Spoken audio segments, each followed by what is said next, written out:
Boa noite! Estamos iniciando mais um programa Direito em Pauta, edição 115, tema de hoje delicado, violência contra vulneráveis, mulheres, crianças e adolescentes. Edição número 115, nessa quarta-feira, 23 de novembro de 2022. E hoje eu recebo com muita alegria a doutora Jaqueline Valadares Alckmin. Já está aí, já vou chamá-la aí para participar. Boa noite a vocês que vão chegando. Berenice, Elizabeth, a Beth do Rio, Itamar. Já eu coloco aqui para falar conosco a doutora Jaqueline Valadares Alckmin, que é delegada de polícia em São Paulo.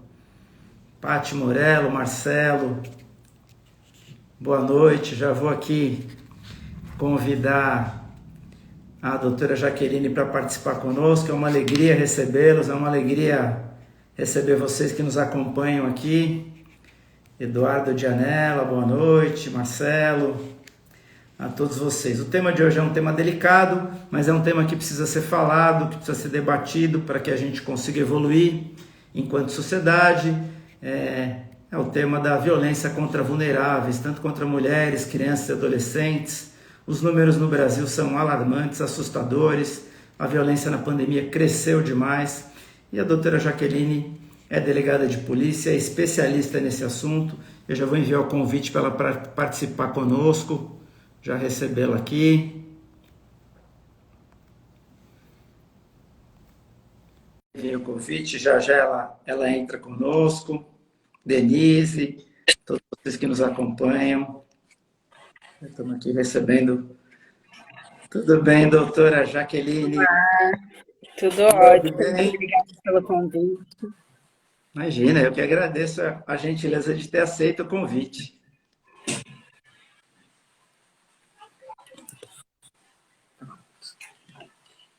Tá conseguindo me ouvir bem? Tô, ligando. Tá ótimo. Então tá bom. Doutora Jaqueline Valadares Alckmin, que alegria tê-la aqui no Direito em Pauta. Sei aí da correria da agenda, acumulando várias funções. Queria lhe agradecer, desejar uma boa noite. Já vou ler aqui brevemente o seu currículo resumido, mas queria abrir para o seu boa noite para quem está nos acompanhando. O tema não merece aplauso, o tema não merece nenhuma comemoração, mas precisa ser debatido e precisa ser falado. Bem-vinda ao Direito em Pauta. Obrigada.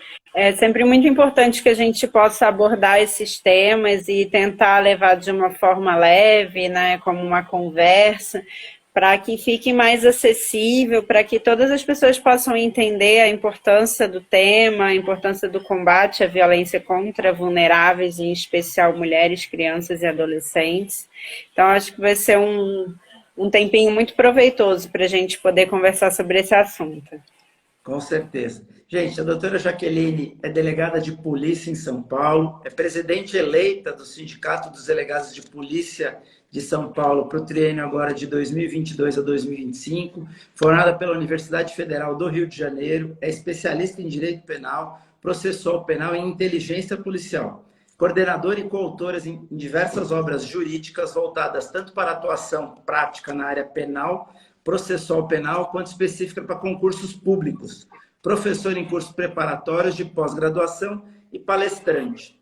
Vamos lá, doutora.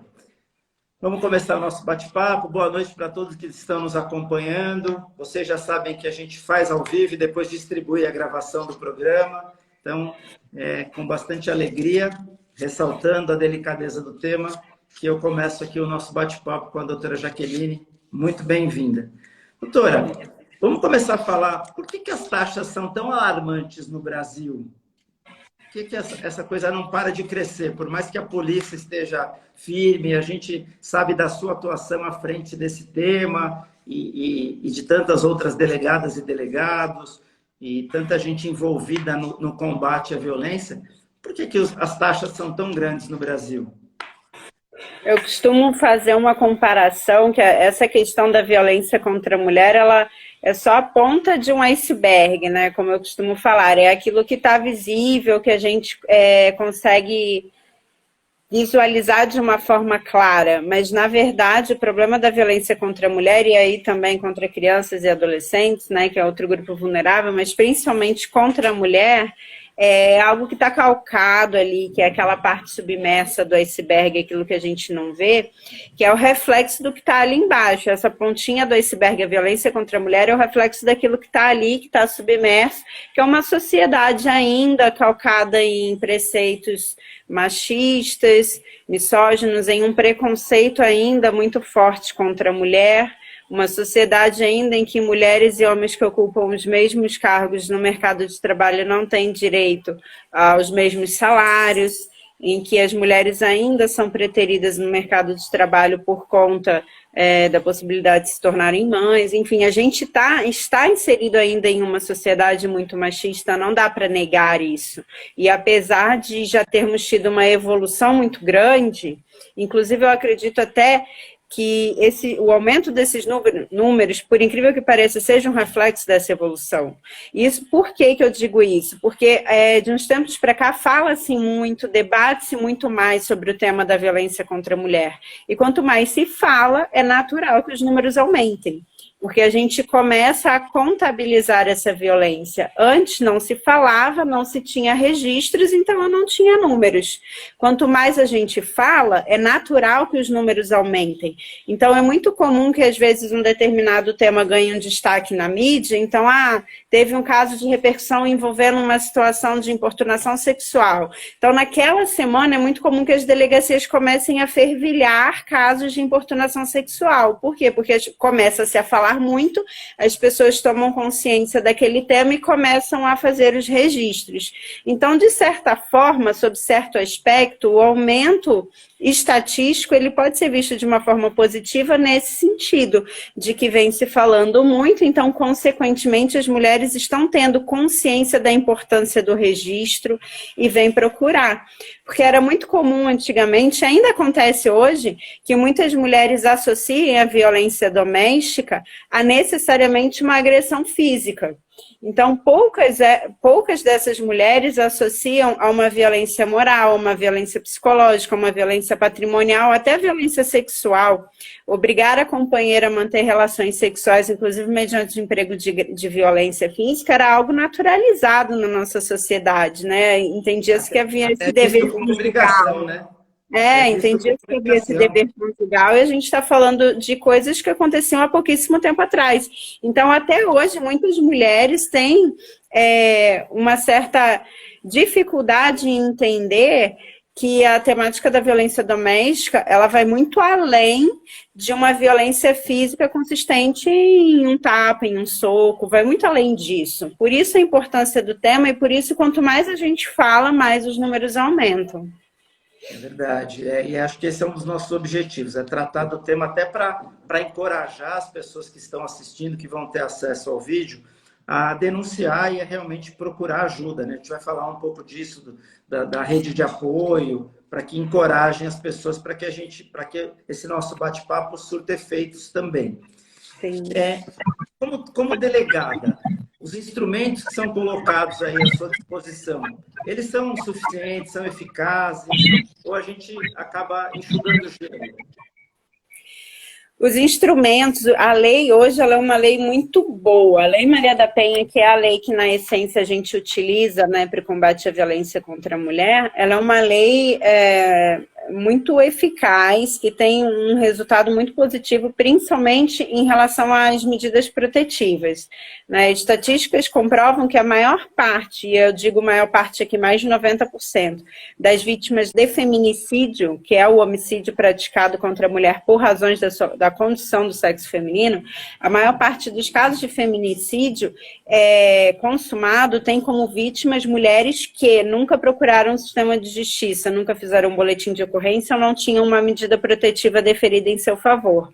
Então, desses dados, a gente extrai que o registro do boletim de ocorrência, o deferimento de uma medida protetiva, tem sim uma eficácia muito positiva no que tange à proteção da vida dessa mulher. é óbvio que o boletim de ocorrência ele não vai ser um colete à prova de balas, né? Mas, na grande parte das vezes, ele realmente inibe ou minimiza esses danos no sentido de que o agressor, a partir do momento em que ele é notificado de que existe uma medida protetiva contra ele, ali, aquela decisão judicial, aquela notificação que às vezes ele recebe por um oficial de justiça ou por um policial, faz com que ele tenha consciência de que o Estado está ali de olho nele. Então, a polícia está de olho nele, o judiciário está de olho nele. Então, muitas vezes, isso causa, sim, um temor nesse agressor. E caso ele descumpra essa medida, caso ele insista na prática de uma violência contra ela e descumpra essa medida, ele pode ter a prisão dele decretada preventivamente ou mesmo ser preso em flagrante pelo descumprimento da medida. Então, é uma lei que ela tem uma resposta muito rápida. Inclusive, as próprias medidas protetivas, elas, por lei, se a vítima solicita junto a uma delegacia de polícia, por exemplo, o delegado ele tem 48 horas para encaminhar essa medida ao judiciário e o judiciário, por lei, tem 48 horas para decidir. Se for um caso em que aquela comarca não tenha um juiz, a própria autoridade policial deferir a medida de afastamento do lar e depois encaminhar essa comunicação da sua decisão ao juiz para que ele avalie a manutenção ou não da decisão do delegado de polícia. Então, para a gente ver que é uma lei que traz mecanismos efetivos no combate, mecanismos ágeis, mecanismos que geram realmente um resultado muito positivo na defesa da vida, da integridade física dessas mulheres. Tá. Muito se fala que a medida protetiva, em alguns casos, apesar da medida protetiva, apesar das várias denúncias da mulher, acaba acontecendo o feminicídio. Isso vai além da questão da violência contra a mulher e entra na questão social, que a gente não tem hoje ainda, por mais que se aparelhe a polícia, por mais que a polícia atue, e vocês têm atuado bastante nisso, não dá para atender tudo em razão do volume da população. É mais ou menos isso. Eu não tenho como, por mais que a mulher ou o adolescente que está sofrendo violência procure ajuda e receba a medida protetiva, a gente não tem pessoal e material humano disponível para proteger, para botar um policial, por exemplo, na porta da casa ou para acompanhar essa mulher. Isso é uma realidade, né? Então, foram feitas algumas pesquisas, né, como eu cheguei a mencionar, e constatou-se que a maior parte dos feminicídios, as vítimas são aquelas que nunca procuraram o sistema de justiça. Não tem protetiva, não tem BO. Daquelas vítimas que já tinham um BO registrado ou medida protetiva registrada contra esse agressor, é muito comum que quando a gente se depare com esses casos na delegacia, a gente percebe que é um caso que está além, aquela agressividade. Sempre que a gente faz um pedido, só para contextualizar melhor, sempre que é feito um pedido de medida protetiva, um atendimento, principalmente em delegacias especializadas de defesa da mulher, é preenchido um formulário nacional de risco. O que é esse formulário nacional de risco? É um formulário que houve um estudo, né? Então foi criado esse formulário em âmbito nacional, e esse formulário guia as autoridades públicas, os juízes, o Ministério Público, as polícias, para que a gente avalie o grau de risco que aquela situação está submetendo a vítima. Então a gente vai avaliar situações que vão me dizer se ali eu tenho uma probabilidade maior de acontecer um crime mais sério contra essa mulher, por exemplo, um feminicídio. Então, são questões que vão nos orientar. Por exemplo, esse agressor, ele é usuário de drogas ou álcool de forma constante? Nossa, então a gente já tem que ficar atento. Se ele é um usuário de drogas, é possível que ele fique mais agressivo numa situação dessa, ele pratique uma agressão física, até um feminicídio. Esse agressor, ele tem histórico de violência contra outras mulheres, ele tem antecedentes criminais, esse agressor, algumas das perguntas, né, histórico de agressividade já com essa vítima, ele tem arma de fogo, ele tem acesso fácil à arma de fogo, tudo isso consta do formulário. Uma pergunta interessante em algum momento esse agressor já cogitou suicídio? Porque alguns estudos mostram que quando o agressor ele fala, é muito comum falar isso, né? eu não tenho medo de morrer, se eu não tiver você, não vale mais a pena eu viver.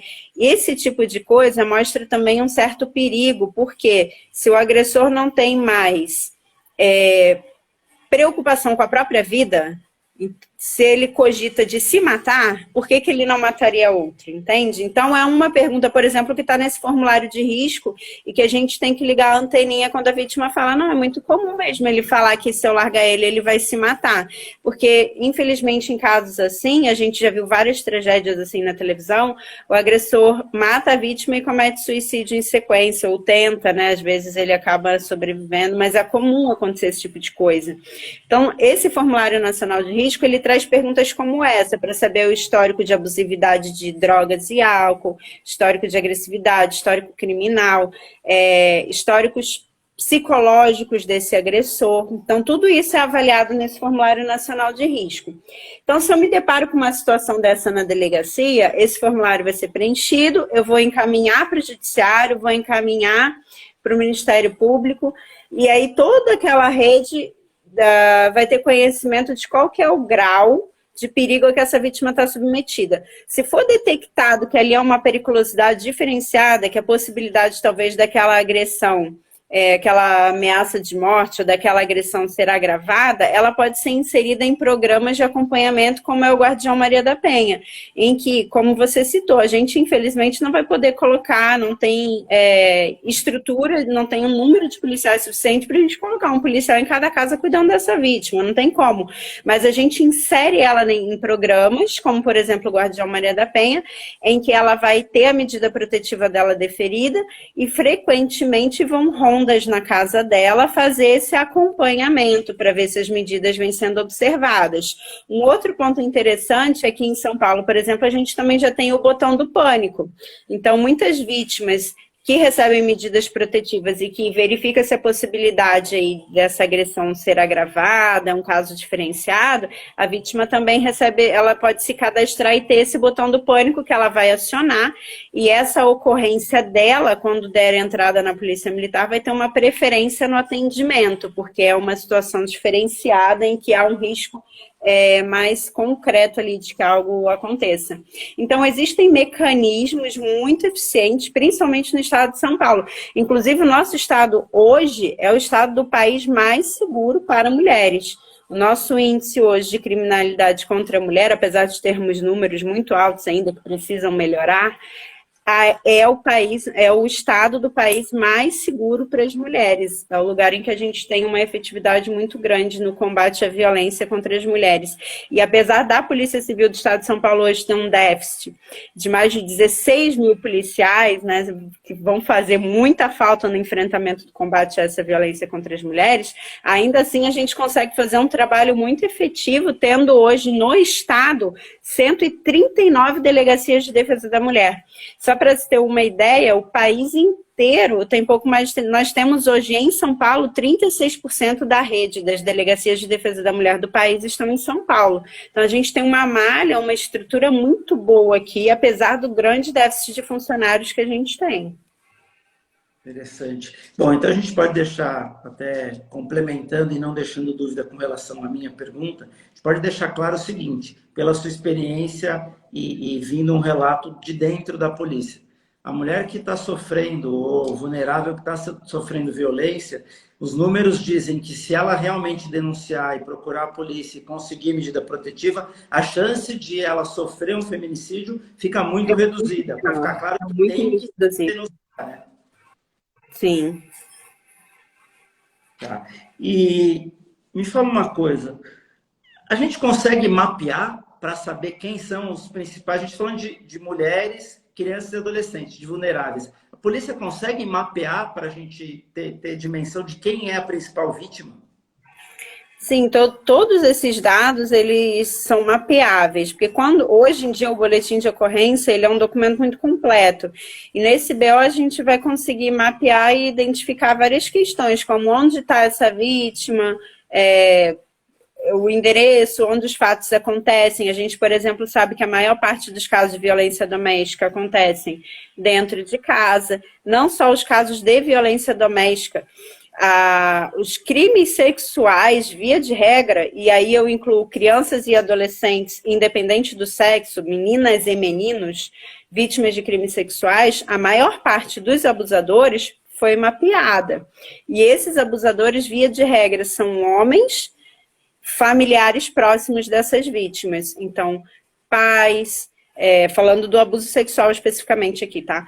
Pais, irmãos, avós. Então, todos esses dados hoje, tanto na violência contra mulheres quanto na violência contra crianças e adolescentes, são perfeitamente mapeáveis e identificáveis. E a interseção entre esses casos, dos crimes contra mulheres e dos crimes contra crianças e adolescentes, infelizmente, é que em ambas as situações, a maior parte dos abusadores, dos criminosos, estão dentro de casa. Esses crimes são praticados no ambiente doméstico, realmente. Tá. E nos casos das mulheres, pela experiência, a violência física, ela sempre vem acompanhada de violência psicológica? Uma está interligada à outra, ou não? Eu posso ter um agressor que não pratica a violência psicológica, mas vai para a agressão física? O que eu acabo me deparando na prática, né, nesses 7 anos que eu atuo diretamente com violência doméstica, é que normalmente tem uma escalada da violência. Raramente a gente tem um marido exemplar que do nada agride fisicamente num rompante. Normalmente existe uma escalada dessa violência, que é o que a gente denomina, na verdade, de ciclo da violência, e é um ciclo que ele tende a se repetir e se agravar, e aí ele costuma ir desde uma agressão verbal, que é o que a gente conversou no início, que muitas mulheres não percebem que estão sendo vítimas de violência. Então, é desde uma agressão verbal, como um xingamento, chamar de... Aqui eu vou falar o que costuma chegar lá, tá? Puta, vagabunda, biscate, coisas desse gênero. Desde esses xingamentos que tendem a ir aumentando a intensidade. Na sequência, a gente começa a perceber que essa vítima, ela começa a ser ameaçada de morte. Se você me deixar, se você não ficar comigo, você não fica com mais ninguém, eu te mato. Se você me deixar, eu te quebro inteira, coisas desse gênero. Isso tende a se repetir, se agravar, até culminar numa agressão física. Raramente a agressão física é a primeira violência sofrida por essa mulher. Quando a gente fala nesse ciclo da violência, Constantino, é muito importante deixar claro que muitas mulheres sequer se percebem inseridas nesse ciclo. Quando elas chegam na delegacia, a assistente social conversa com elas e mostra, a gente tem uma figurinha aí desse ciclo da violência, depois quem tiver curiosidade, só jogar no Google ciclo da violência doméstica e costuma aparecer a figura. Realmente é um ciclo em que a gente passa basicamente por 3 momentos, tá? O momento inicial, que é chamado de momento da tensão, que é quando o casal começa a discutir, ter aquelas divergências, o ambiente começa a ficar um pouco pesado em casa. Isso costuma evoluir para um segundo momento, que é o momento da agressão, e aí essa agressão pode ir desde uma agressão verbal, que é o xingamento, as ameaças, até a agressão física, que pode ser um puxão de cabelo, um empurrão, um soco, um chute. E aí tem o terceiro momento, que é conhecido como fase da lua de mel. Essa fase da lua de mel é o que faz com que muitas mulheres não consigam interromper esse ciclo da violência. Nessa fase da lua de mel, o agressor ele se mostra arrependido, ele diz que aquilo não vai mais acontecer, que foi um fato isolado, que ele vai procurar ajuda, seja médica, psiquiátrica, religiosa, que ele vai buscar melhorar, que aquilo não vai se repetir. E aquela mulher que realmente gosta dele, que acredita no casamento, né? Porque ele não se mostrou agressivo no primeiro encontro, né? Se ele já tivesse sido agressivo no primeiro encontro, não teria um segundo. Então, ela se prende àquela imagem dos primeiros encontros, dos primeiros dias, enfim, e tenta recuperar aquele príncipe encantado.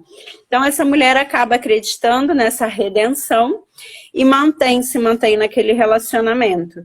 E aí esse ciclo ele tende a se repetir. Então a gente passa pela fase da lua de mel, que é o momento em que muitas vezes essa mulher volta na delegacia para tentar retirar a queixa, como se fala popularmente, né? Tecnicamente é se retratar, caso ela tenha feito a representação em alguns crimes, né? Alguns crimes depende da vontade dela para que a gente investigue, como ameaça, por exemplo.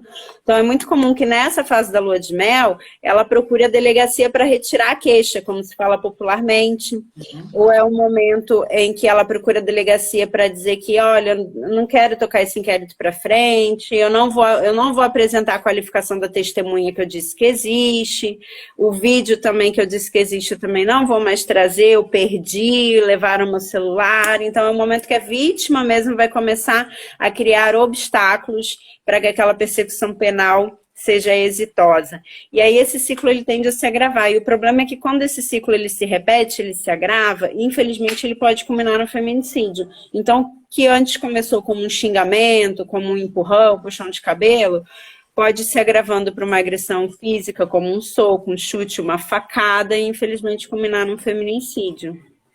Tá. E a gente consegue fazer alguma correlação da dependência econômica com a questão dessa mulher permanecer no ambiente? A gente tem muito disso. É melhor eu apanhar, mas o meu filho ter o que comer porque ele traz comida para casa, do que eu me livrar, mas aí passar necessidade. Tem essa coisa da dependência econômica que interfere muito? Ainda existe essa questão da dependência econômica, a gente não pode ser hipócrita de falar que não existem mulheres que não dependem mais economicamente dos maridos. Infelizmente, ainda existem muitas mulheres que dependem economicamente dos companheiros e se mantêm em relações abusivas por conta disso. Mas hoje em dia, eu começo a reparar também uma mudança de dependência. Hoje em dia, infelizmente, a gente começa a perceber que há mulheres que economicamente se mantêm, inclusive mulheres que mantêm economicamente o companheiro e que ainda assim são vítimas de agressão no ambiente doméstico. E por que isso? Porque a dependência dela não é física, é emocional. E aí é muito difícil, porque aquela mulher que é vítima, porque tem uma dependência financeira, é muito mais fácil para a gente, enquanto Estado, colocá-la inserida em um programa de reinserção no mercado de trabalho, de treinamento, de estudo, do que a parte psicológica. A dependência emocional vai ser muito mais complicada de trabalhar, porque a gente vai precisar fazer a vítima entender que ela tem essa dependência emocional, que ela está inserida naquele ciclo que a gente falou, e depende muito dela romper esse ciclo e começar a fazer um acompanhamento para tentar reduzir essa dependência emocional. Eu já me deparei com N casos de mulheres financeiramente muito bem resolvidas, que inclusive sustentavam o companheiro e que eram agredidas inclusive fisicamente, não só moralmente, psicologicamente, mas fisicamente, porque elas tinham uma dependência emocional desse companheiro. Então existe sim muita dependência econômica ainda, porém, hoje em dia, a gente também já tem que ter esse olhar para a questão da dependência emocional, que infelizmente eu acabo me deparando hoje em dia. Antes a nossa preocupação era sempre essa, né? De vamos tentar reinseri-la no mercado de trabalho para que ela tenha essa autonomia financeira. E hoje em dia a gente precisa ter a questão da autonomia emocional, que também precisa ser trabalhada. A gente consegue ter algum estudo ou uma preocupação de ter motivos que levam a essa tendência? O que a gente percebe é que grande tá dando para me ouvir, que deu uma picotada aqui? Grande parte dessas situações de violência que a gente se depara, quando a gente pesquisa estatísticas, né? Grande parte acaba ainda sendo relacionada a questões de abuso de álcool e drogas, questões financeiras pesam muito também. Ciúme é um fator muito grande quando envolve a questão da violência doméstica. Então, são pontos que costumam estar muito presentes quando a gente trabalha com a questão da violência doméstica. Ciúme, abusividade de álcool e drogas e a questão financeira. São muito presentes. Tá. A polícia prende e a justiça solta. Isso para vocês é uma verdade ou não? Olha, Existe isso, mas assim, quando a gente trabalha, quando a gente você que é advogado, eu que sou delegada, a gente tem a formação jurídica, a gente entende melhor esse raciocínio do um prende, o outro solta, porque a gente entende questões como é uma situação de flagrante, a regra é que a pessoa responda ao processo em liberdade, se não tem requisitos para uma prisão preventiva. Então, para quem é do jurídico, da área criminal, é mais compreensível. Para a população leiga nesse aspecto criminal, né, às vezes a pessoa é um excelente engenheiro, um cara, um expert em determinado tema, mas não tem uma expertise no mundo jurídico na área criminal. Fica com essa sensação de impunidade. A polícia prende, a justiça solta. Mas, infelizmente, ou felizmente, na verdade, a gente tem leis que a gente precisa seguir, né? E o que a gente se depara, principalmente quando a situação é violência contra mulheres e crianças e adolescentes, é que a maior parte desses abusadores de mulheres, de crianças e adolescentes são pessoas que para a sociedade não é um criminoso, porque são pessoas que não tinham um antecedente criminal, são pessoas que normalmente são muito benquistas na sociedade, têm trabalho fixo, endereço fixo, então são pessoas que na maior parte dos casos não vão atender os requisitos que a lei exige para uma prisão preventiva ou para uma prisão temporária. Então, são pessoas que a polícia vai prender numa situação flagrancial, por exemplo, e muito provavelmente, após ser submetido à audiência de custódia, já no dia seguinte ele vai sair. E aí, essa frase do a polícia prende, a justiça solta, vai ficar realmente muito patente, muito latente, mas é uma questão, a gente tem que seguir o que a lei traz. E a lei traz o quê? Que a prisão é a exceção. A regra é que se responda ao processo em liberdade. E grande parte desses agressores são pessoas sem antecedentes criminais, são pessoas com endereço fixo, residência fixa, então são pessoas que não vão atender os requisitos para uma prisão cautelar, infelizmente. E aí acaba gerando essa sensação de impunidade. E mesmo após a condenação, é muito comum que eles sejam condenados a penas não em regime fechado, porque, por exemplo, uma lesão corporal praticada no contexto da violência doméstica, se eu tenho um réu primário, ele não vai ter uma pena muito alta. Então, muito provavelmente, ele vai ser condenado a um regime aberto. E aí fica se esperando o encarceramento, que não vem, e aí fica essa sensação de impunidade. Realmente, a gente ouve muito isso. Inclusive, quando eu trabalho com algumas temáticas mais específicas, como, por exemplo, o assédio sexual no ambiente de trabalho, o crime de assédio sexual, Constantino, é uma infração de menor potencial ofensivo.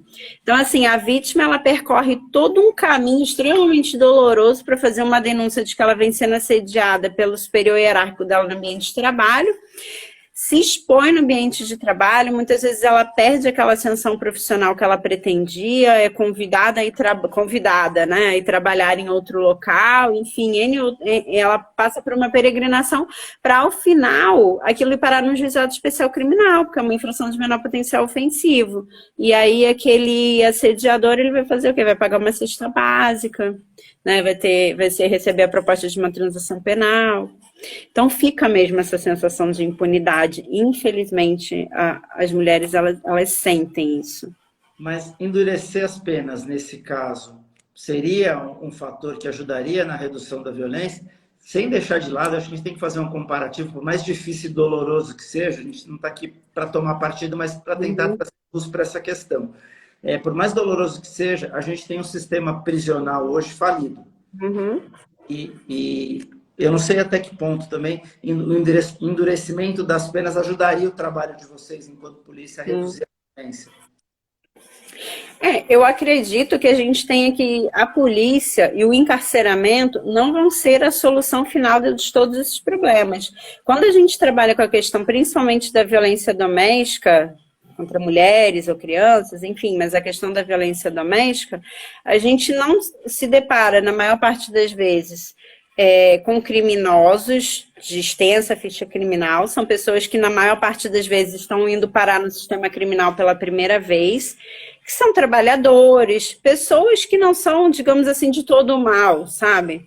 Então são pessoas que talvez outras áreas das ciências teriam um trabalho exitoso na recuperação dessas pessoas. Então, talvez o encarceramento não seja realmente a saída. Tem que ser responsabilizado criminalmente, sim, mas fazer um acompanhamento para conscientização. Hoje em dia, a gente tem, por exemplo, dentro da própria Polícia Civil, projetos, como aqui vou citar da doutora Renata Krupp, lá de Diadema, que chama Homens Sim Conscientes também, que ela visa conscientizar os homens agressores com histórico de violência doméstica para que não haja reincidência.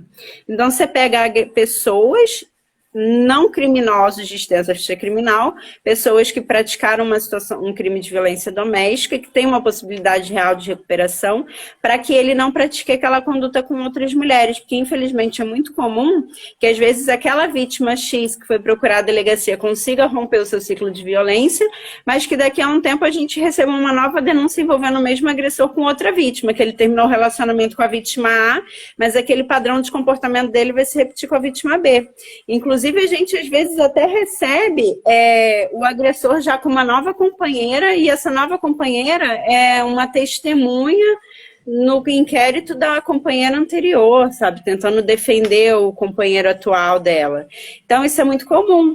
Esse agressor, ele acaba fazendo várias vítimas. E aí a gente tem agressores, às vezes, quando você pesquisa ele no sistema, ele não tem antecedentes por outros crimes, ele não é um roubador, não é um furtador, não é um traficante, mas ele tem vários boletins de ocorrência de violência doméstica. E aí, o que você faz com uma pessoa assim? Você tem que fazer um acompanhamento dele em outras áreas. Não é só a polícia que vai resolver esse problema. A polícia não vai conseguir trabalhar sozinha para resolver o problema da violência doméstica. A polícia, a violência doméstica, ela é muito ampla, ela depende de um atendimento multifacetário. Aí inclui-se psicologia, assistência social, tudo isso tem que trabalhar junto com a Polícia Civil. A Polícia Civil, ela é a polícia que é chamada quando nada deu certo no Estado. Como assim? Se esse cara se tornou um agressor de mulheres, alguma coisa em algum momento deu errado na vida dele. Que se a gente for parar para olhar lá para trás, você pega... A criança, ela não nasce um menino, né? Vamos lá, um menino de 2, 3 anos, ele não nasce um agressor de mulheres, ele não nasce batendo ou xingando mulheres. É um comportamento que ele vai adquirindo ao longo da vida dele por algum motivo. E normalmente esse motivo está dentro da casa dele. É um comportamento que ele vive, que ele está replicando, que ele presencia, é a realidade dele. Então, se um dia ele chega no sistema de segurança pública, na polícia, preso em flagrante porque bateu na companheira, é porque lá atrás o Estado falhou com ele. Ou ele foi na educação, foi na família, na assistência social, houve uma falha lá atrás. E aí, se a gente não continuar trabalhando ele, simplesmente encarcerar, a gente vai continuar falhando, o Estado vai continuar falhando, porque eu não vou resolver o problema. Eu vou de imediato ali encarcerar, e amanhã eu solto ele, e aí ou ele vai voltar a praticar crimes contra essa mulher, vai lá continuar xingando, descumprindo protetiva, batendo, ou vai ser com outra mulher, porque eu não vou ter solucionado a raiz do problema, eu não vou ter verificado aonde que errou, o que está acontecendo. Então, programas como esse da doutora Renata são muito úteis, porque eles visam o tratamento desse homem agressor, tratamento no sentido lato aí, né? Um acompanhamento para que ele se conscientize que aquele comportamento dele não é o correto, não é o natural, não é o que se espera de um homem de verdade, né? Então, é muito bacana esse ponto que você falou, que não é um encarceramento isoladamente que vai resolver a questão da violência contra a mulher e contra a criança e adolescente.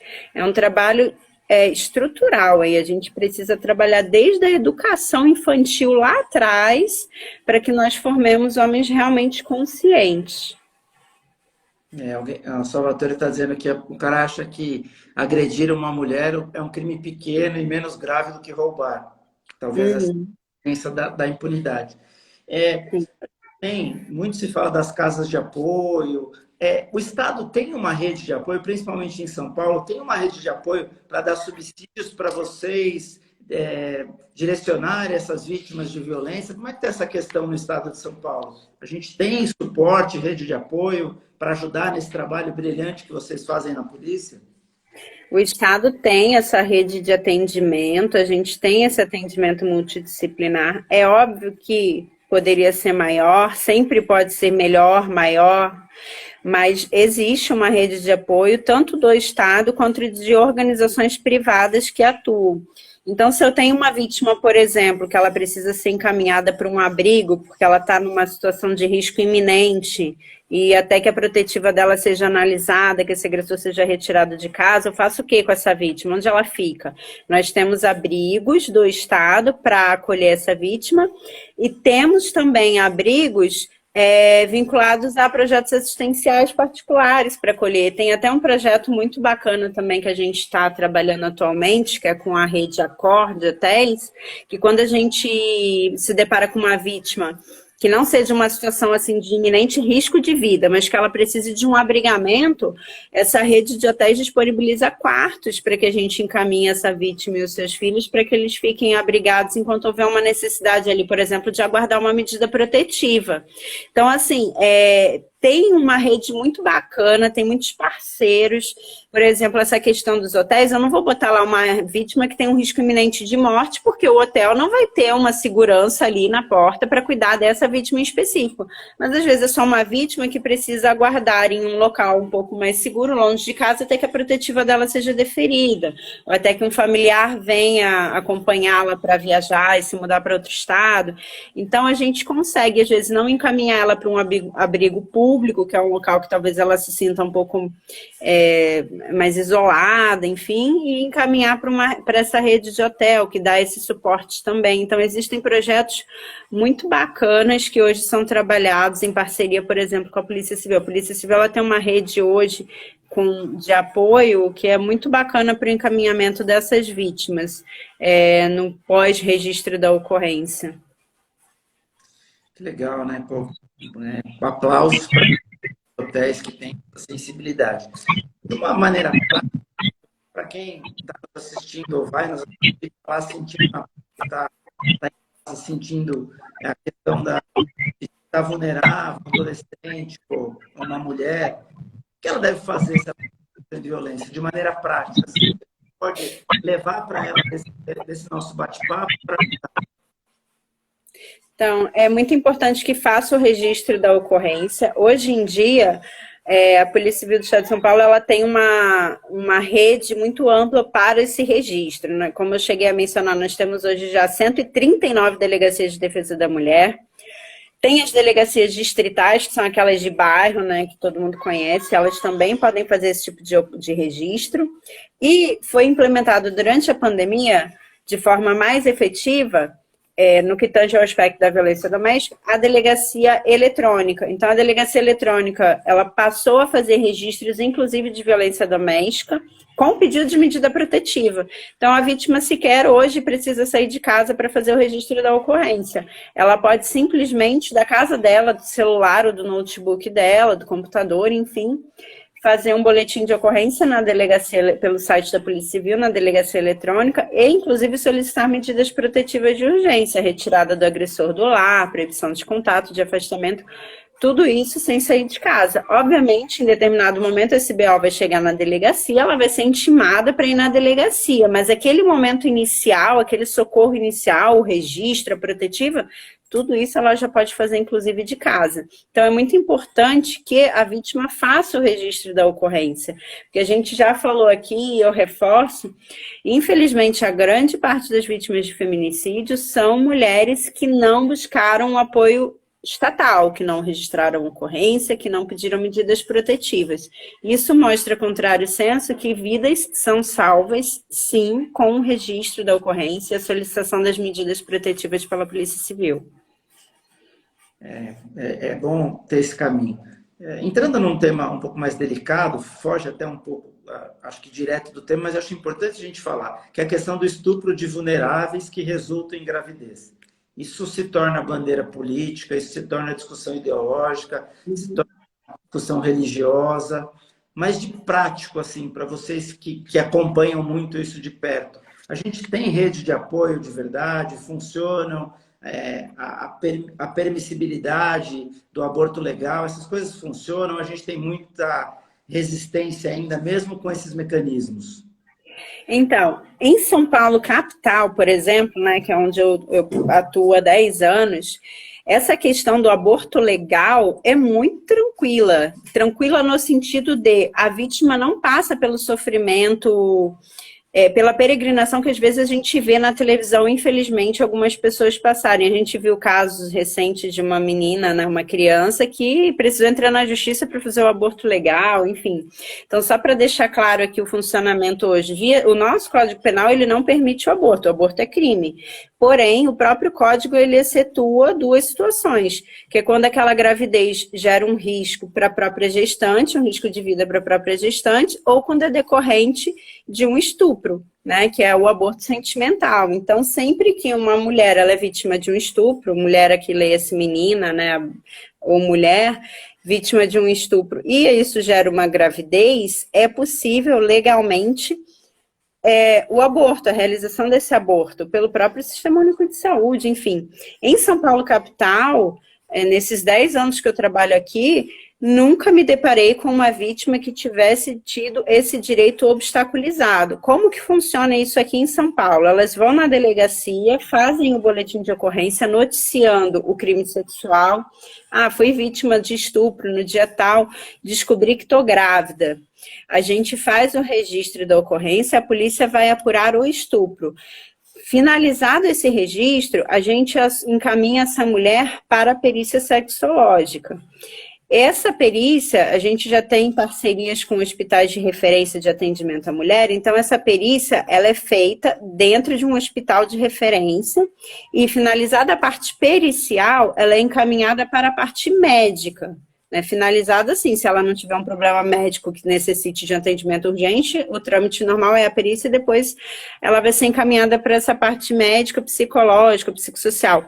E aí ela é informada dos direitos dela também, quanto à possibilidade de aborto legal, e se ela manifestar esse interesse, já é dado sequência a esse prosseguimento do aborto legal. Eu tive vítimas ao longo desses anos que eu trabalho com essa temática, que optaram pela realização do aborto legal. A única coisa que a gente, enquanto polícia judiciária, né, polícia investigativa, que a gente pede é que quando a mulher opta pelo aborto legal, a gente pede a coleta do material genético do feto para identificar o DNA do abusador, quando esse abusador é desconhecido. Então, quando é feito esse aborto legal, a gente consegue também já coletar o material para inserir no banco de dados de perfil genético. Mas há vítimas que optam por manter a gravidez também. Eu tive casos de atender mulheres que descobriram gravidezes decorrentes de aborto e optaram por manter a gravidez. Então, isso tem que ser uma opção da vítima. Não cabe ao Estado se imiscuir aí. Ao Estado cabe a orientação, né? Independente de preferências ideológicas, religiosas, enfim, a lei é essa, cabe a nós, policiais, enquanto agentes do Estado, darmos as orientações legais. E ao longo desses anos, eu nunca recebi uma reclamação de vítima que eu tenha atendido aqui na capital sobre dificuldade imposta pela parte de saúde no que tange a realização do aborto legal. Todas conseguiram fazer de uma forma muito tranquila, né, dentro do possível, o procedimento. Então, é interessante destacar isso e seria ideal que esse trabalho feito aqui servisse realmente de referência para outros lugares, né? Porque a situação do abuso sexual já é uma situação tão delicada, quando decorre uma gravidez é pior ainda, porque eu imagino, eu como mãe, o conflito que essa mulher deve ter dentro dela, porque parte desse feto é dela, 50% é a genética dela, é o perfil dela, é o bebê dela, e por outro lado, também é o abusador, né? É um resultado de um abuso. Então, eu já imagino o conflito moral que ela tenha, e aí você se depara com o Estado criando óbices, querendo decidir por você, é muito complicado, né? Então, eu entendo que, assim, a nós cabe a orientação, e a experiência que eu tive aqui foi muito positiva nesse sentido. Bom, ainda bem que tem esse acolhimento e eu acho que quanto menos o Estado colocar a mão nas relações dos particulares, melhor. Vocês enfrentam na prática, no dia a dia, essa questão que normalmente, nos casos de agressão, de estupro, só estão presentes a vítima e o agressor? Essa questão é muito delicada, porque a maior parte dos casos de violência doméstica realmente é isso. É um inquérito baseado na palavra da vítima versus a palavra do agressor. E aí muitas mulheres deixam de procurar a polícia, deixam de registrar a ocorrência com esse raciocínio. Falar, minha palavra é contra dele, por que eu vou registrar? Ninguém vai acreditar. Então é muito importante deixar claro que elas sim tem que registrar, porque realmente a maior parte dos casos vai ser isso, porque o autor da violência doméstica normalmente é uma pessoa covarde que vai praticar esse tipo de comportamento entre quatro paredes, sem testemunha. Raros são os casos que vai ter uma câmera filmando, que vai ter gente perto para testemunhar.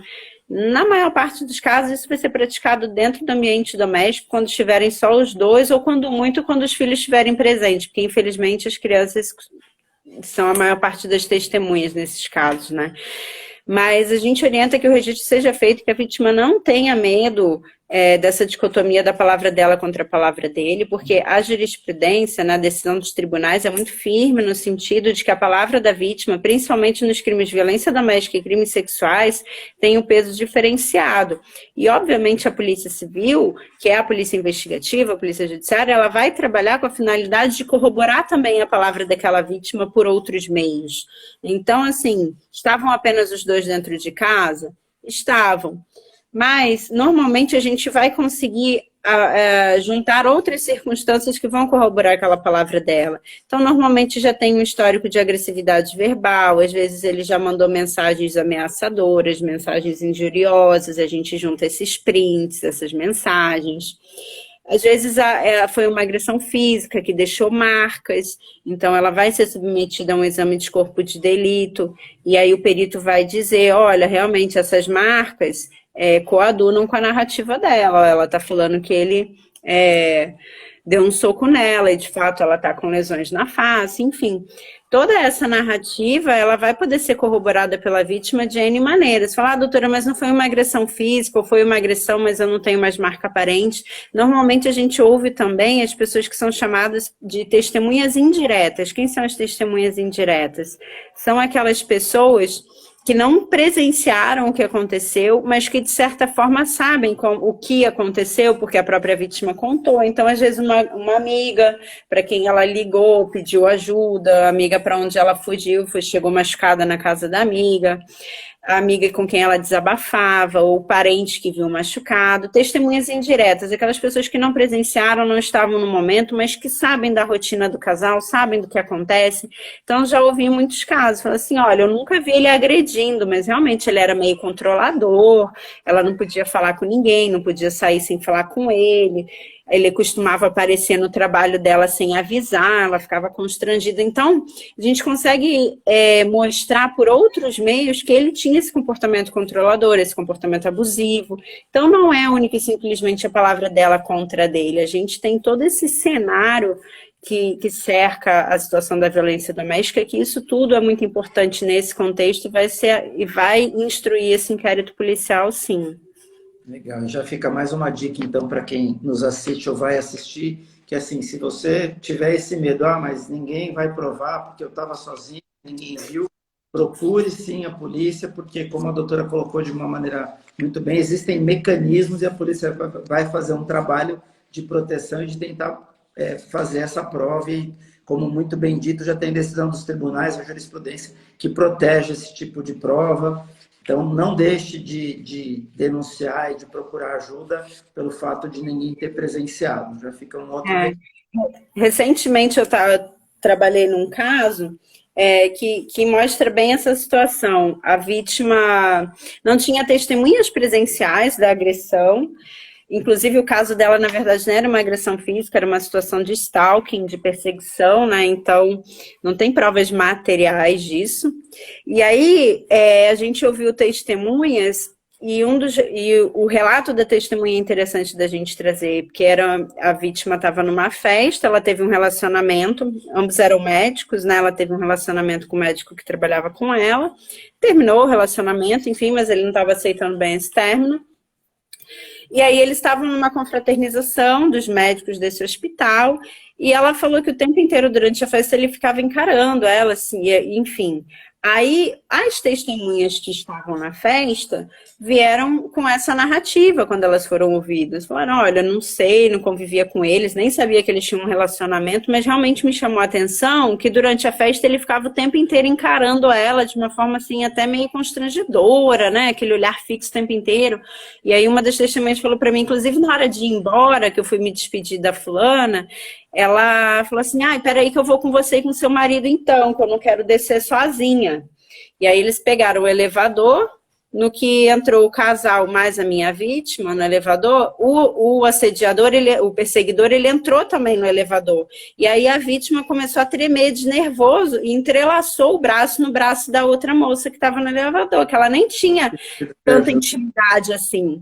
Então essa moça que foi ouvida como testemunha falou, nossa, eu nem tinha intimidade com ela, mas ela estava tão nervosa dentro do elevador, eu não entendi, ela começou a tremer, grudou no meu braço, pediu para eu e meu marido levarmos ela, acompanhá-la até o carro dela, não entendi o comportamento dela. Aí, mas isso mostra o quê? Que realmente ela estava numa situação de stalking tão intensa, ela tinha tanto medo daquele perseguidor e ele se fazia presente, inclusive entrando no elevador junto, que essa postura dela de medo, de entrelaçar o braço no braço de uma outra pessoa que ela nem tinha tanta intimidade, isso mostra claramente no inquérito que ela estava sendo vítima de perseguição e como aquilo estava afetando a vida dela, né? Como aquilo abalava ela emocionalmente. Então, a gente acaba corroborando de outras formas. Por isso, a importância da vítima procurar. Porque aí vai caber a polícia fazer essa investigação e conseguir juntar as provas cabíveis, as provas pertinentes e acessíveis naquele caso. Perfeito. Existe muito, acho que muito não, né? Porque é generalizar demais, mas acontece da falsa comunicação. Eu vou alegar que me agrediu tal, por algum outro interesse, ou por raiva, ou por ciúme inverso, nem sei se esse é o tema correto, mas vocês conseguem identificar muito isso ou não? Não é comum? Isso acontece, infelizmente, existem pessoas que utilizam a lei, tanto homens quanto mulheres, de uma forma deturpada e acabam tentando incriminar outros por diversos motivos. Alguns casos podem ser relacionados a uma questão de alienação parental, então tentar fazer uma incriminação para tentar impedir o acesso do pai ao filho ou à filha, alegar que a mãe é agredida ou a própria criança é agredida como forma de alienação. Eu já tive um caso que envolvia uma denúncia de assédio sexual em ambiente de trabalho, por exemplo, que a mulher fez um boletim de ocorrência alegando que teria sido vítima de assédio sexual pelo superior hierárquico dela. E aí, ao longo da investigação, durante o inquérito, o que ficou comprovado, né? O que foi apurado? Que nunca houve aquela situação narrada por ela, aquilo nunca aconteceu, né? A gente ouviu outros funcionários, enfim. Aquilo nunca aconteceu. Em determinado momento, ela acabou admitindo que aquilo realmente não tinha acontecido, que ela inventou aquela situação de assédio sexual porque ela queria que ele fosse demitido, porque ele era a pessoa que montava as escalas de trabalho, que ela estava insatisfeita com a escala de trabalho que estava sendo montada para ela, e que a forma mais rápida e eficaz de desligar esse cara da empresa, porque ele era um cara de muita confiança dos donos da empresa, que não seria desligado por outro motivo, seria uma falsa acusação de assédio sexual no ambiente de trabalho, né? Que é algo assim que não tem justificativa, então seria a única forma rápida e eficaz de ter o desligamento desse chefe dela. E aí ela fez esse BO, acabou que ao longo da investigação a gente conseguiu comprovar que o fato não era verdadeiro e ela foi indiciada, ela respondeu criminalmente por isso. Então, existem, infelizmente, esses casos, não são a regra, são a exceção, mas é possível sim que ao longo da investigação isso fique demonstrado e aí essa pessoa será responsabilizada criminalmente por essa falsa comunicação, por essa denunciação caluniosa, dependendo da situação concreta que a gente se deparar. E a gente, até para desmistificar, existe violência doméstica contra homem? É comum? Existe, então. Quando a gente fala em violência doméstica, é muito comum assimilar esse conceito de violência doméstica única e exclusivamente contra a mulher. Não é verdade. Inclusive, quem tiver curiosidade e depois quiser abrir lá o Código Penal, você pode ver que, por exemplo, a lesão corporal Se abrir lá o artigo 129 do Código Penal, no parágrafo 9º, você vai ver lá, violência doméstica, a lesão corporal praticada no ambiente doméstico. A vítima aí, nesse parágrafo 9º, pode ser qualquer pessoa, inclusive o sexo masculino, na verdade, porque depois veio o parágrafo 13, que trouxe a violência doméstica contra, a lesão corporal contra a mulher, por razões da condição do sexo feminino, do gênero feminino. Então, você vê que eu tenho 2 parágrafos no próprio artigo 129 falando de violência doméstica e um específico em relação à mulher. Isso me mostra claramente o quê? Que eu tenho 2 tipos de violência doméstica. Um específico contra a mulher, que está lá no parágrafo 13, por razões da condição do sexo feminino, e a do parágrafo 9º, que pode ser aplicada a qualquer pessoa. Então, eu posso pensar, por exemplo, no caso de um pai, um idoso, que é submetido a uma violência doméstica por parte da sua filha, por exemplo. Tem uma filha de 30, 40 anos que bate no pai idoso de 70. É uma situação de violência doméstica. A grande diferença aí, que as pessoas às vezes têm essa dificuldade de entender, é que assim, a Lei Maria da Penha, sim, ela só se aplica à mulher. Tem que ser a vítima mulher, e aí leia-se gênero, né? Pode ser alguém que se identifique com o gênero feminino, mas mulher. A violência doméstica pode ter como vítima homem ou mulher, mas a Lei Maria da Penha só vai ser aplicada quando a minha vítima for mulher. Então, assim, na prática, o que significa isso, então, Jaqueline? É o seguinte, pensa numa situação de lesão corporal. O marido bateu na esposa pelo fato dela ser mulher, com base na sua condição, no seu gênero feminino. Aí ele vai responder lá pelo 129, parágrafo 13 do Código Penal, combinado com a Lei Maria da Penha. Então, aquilo vai trazer implicações processuais mais graves para ele. Tá? Aquela lesão corporal, por exemplo, se for uma lesão leve, não vai depender de representação, porque incide a Lei Maria da Penha. A Lei Maria da Penha diz que não cabe à vítima decidir, vai ser de ação pública incondicionada. Então, se a minha vítima é mulher, incide a Lei Maria da Penha. A Lei Maria da Penha, falando de uma forma bem clara, ela dificulta mais a vida do agressor, assim, falando de uma forma mais simples. É uma lei que está aí para dificultar a vida processual do agressor. Então, por exemplo, uma lesão leve não vai depender de representação.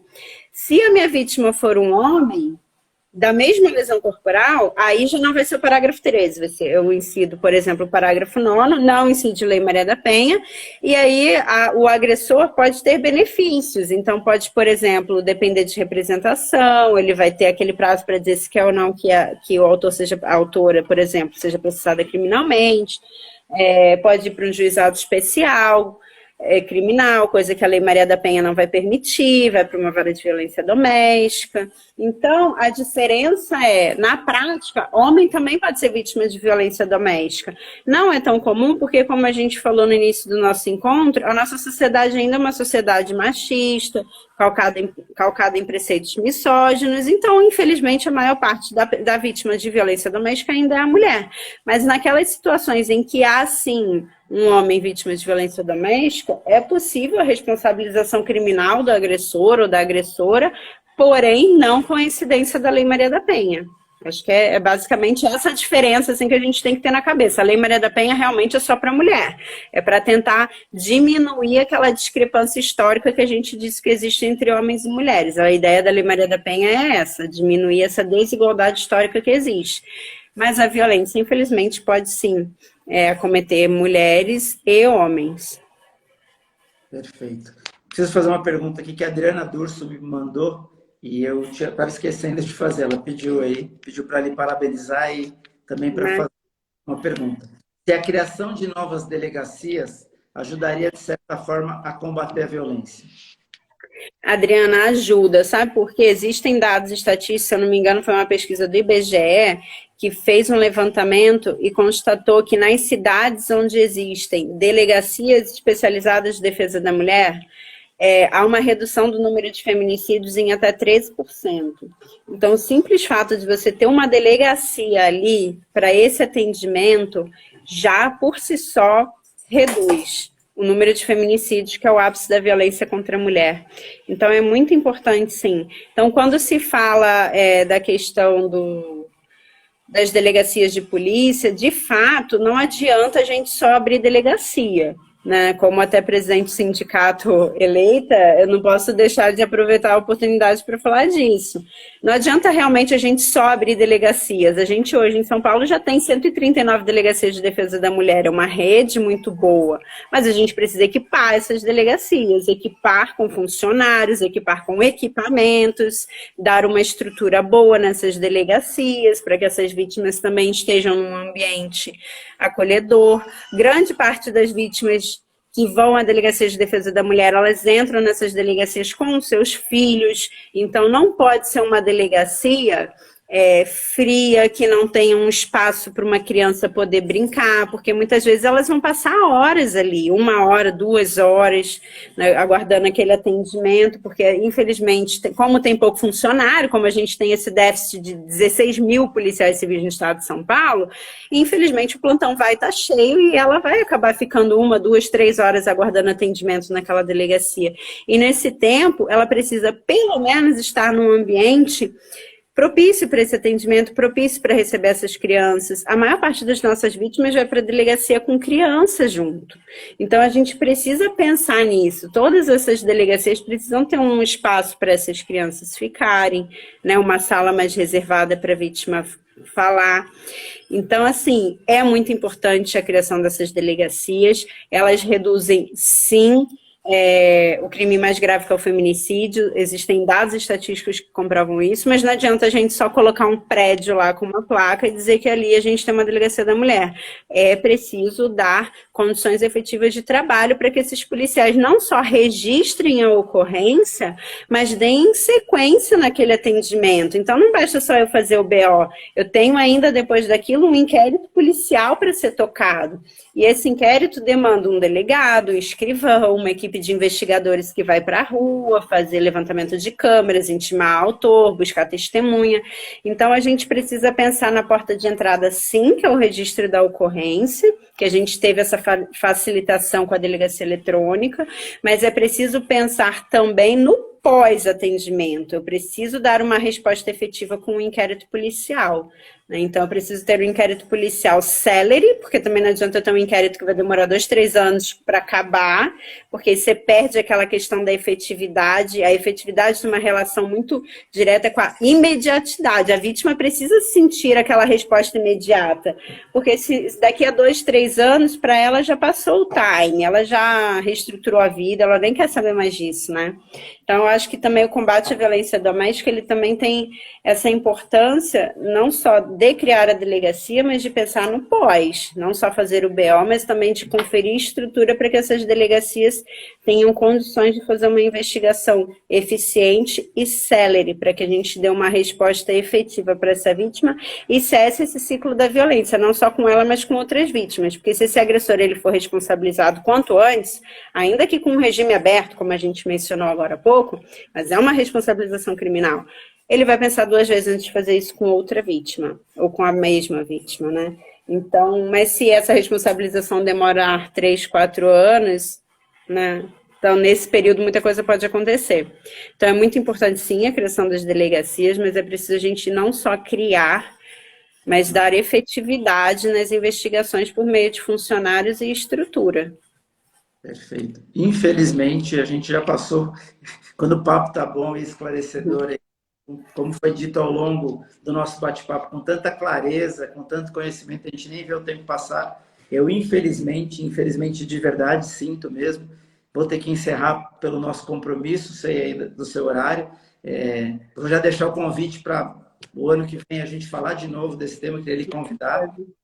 Ficou alguma coisa importante que a gente não falou, que é importante falar, que eu acabei não perguntando, que eu não me atentei? Eu acho que a gente bem falou da questão de incentivar as pessoas que violência para realmente denunciar. Já está provado pelos números que isso diminui a continuidade da agressividade e o nível, né, para chegar no feminicídio. Já foi dito que não precisa ter alguém para provar que a própria polícia faz esse trabalho e vai dar esse suporte. A legislação e a jurisprudência também dá. A gente já falou do aborto na questão do estupro, das redes de apoio. Então, assim, fica o nosso pedido para quem estiver sofrendo violência doméstica, procure sim a polícia, procure a rede de apoio, peça ajuda e acho que dá para dizer que não está sozinho, né? Mas faltou alguma coisa, doutora, que eu acabei não perguntando? Eu acho que a gente abordou bastante coisa, essas perguntas foram cirúrgicas, e eu vi que ficaram algumas perguntas aqui que o pessoal foi mandando, né? Não deu tempo de responder assim. Na verdade, eu não memorizei todas, né? Que vão passando muito rápido. Então, eu fico também à disposição pelo Messenger aqui do Instagram. Se alguém fez uma pergunta que a gente não falou ao longo da live, eu fico também à disposição, podem mandar mensagem que eu fico à disposição para responder também. Tá. Qual que é seu Instagram, doutora? Passa aí para quem quiser seguir. É @Jaque Valadares. O Jaque é Jaque, Jaque Valadares. Aí pode mandar lá pelo privado também, lá pelo Messenger. Se ficou alguma coisa aqui, alguma dúvida, eu fico à disposição. Legal. Bom, eu sempre dedico a live a alguém. Eu ia dedicar a live de hoje ao Erasmo Carlos. Vou dedicar ele também, mas queria tomar a liberdade de dedicar a live à doutora Jaqueline. Que além de estar lá à frente de tantos casos, sendo uma delegada atuante, ainda assume a obrigação de se dedicar à classe, à categoria, assumindo aí eleita como presidente do Sindicato dos Delegados de Polícia. Já tive a oportunidade de participar de outros programas com ela e realmente cada dia encanto mais com essa facilidade de explanar e com esse amor pela defesa das vítimas de violência. Então, eu acho que nada mais justo e o meu dever dedicar esse nosso bate-papo de hoje para a doutora Jaqueline e agradecer. A gente tem realmente, acreditem na polícia, a gente tem ótimos profissionais. A maioria da polícia são ótimos profissionais que dedicam a vida, que abrem mão da família, dos filhos, que se dedicam para defender nós enquanto sociedade. Então, de uma maneira bastante singela, eu ofereço a live de hoje, dedico a live de hoje, não só à doutora Jaqueline, principalmente a ela, mas todas as delegadas e delegados e a todos os membros da Polícia Civil de São Paulo. Tenho vários amigos delegados, amigas delegadas também. Dedico a todos vocês que exercem uma função e uma profissão tão importante para a nossa sociedade, muitas vezes discriminados, não respeitados, colocados na vala comum da corrupção, que não é verdade, não é a polícia toda e nem grande parte dela que é corrupta, são pequenos casos pontuais, então a gente tem que aprender a valorizar o que é bom. E a gente está diante de uma profissional que é muito boa. Então, a live é sua, muito obrigado de coração, como advogado, como pai, como avô, como cidadão. Eu fico feliz de ter podido trazer esse nosso bate-papo. Muito obrigado de coração. Já vou lhe passar a palavra. Semana que vem a gente fala com a doutora Fernanda Perregil, que é uma advogada ativista, trabalha com diversidade, é cofundadora da P2 Interdiversidade. A gente vai falar de diversidade a semana que vem, que é um tema também relevante e importante. Só deixando esse recado. Muito obrigado a todos e a gente finaliza hoje com a palavra final da doutora Jaqueline. Eu tinha um monte de coisa para perguntar, um monte de casos do dia a dia, mas o papo foi tão bom. Eu prometo que o ano que vem, lá para o meio do ano, um pouco antes, se a doutora tiver tempo, que agora vai estar lá na presidência do sindicato, eu trago ela de novo aqui para bater papo com a gente. Muito obrigado, a palavra é sua. Imagina, eu que agradeço a oportunidade de difundir um pouquinho do trabalho que a Polícia Civil faz, principalmente nesse âmbito que é onde eu mais atuei, né, ao longo da minha carreira, que é no combate a crimes contra vulneráveis, mulheres e crianças. Agradeço você ter dedicado a live hoje para mim e para as policiais que trabalham com isso. Inclusive, tem até uma aqui, a Silvaninha, que eu vi aqui que ela trabalha lá na primeira delegacia da mulher. Então, a gente fica muito honrado com esse reconhecimento, porque como você bem destacou agora há pouco, infelizmente, às vezes a mídia dá muito destaque a exceções, e a regra, que são os bons policiais, às vezes não ganham esse destaque, às vezes não, né? Infelizmente não ganham todo esse destaque. Então, obrigada por você estar aqui parabenizando e abrindo espaço para a regra, que é o bom trabalho feito pela maioria dos policiais civis hoje. E contem com a gente aqui também. Obrigada. É isso, gente. Obrigado de coração. Semana que vem tem mais. Sucesso lá na presidência do sindicato. E vamos lá que já passou bastante do horário. Tchau, gente. Tchau, boa noite. Vocês.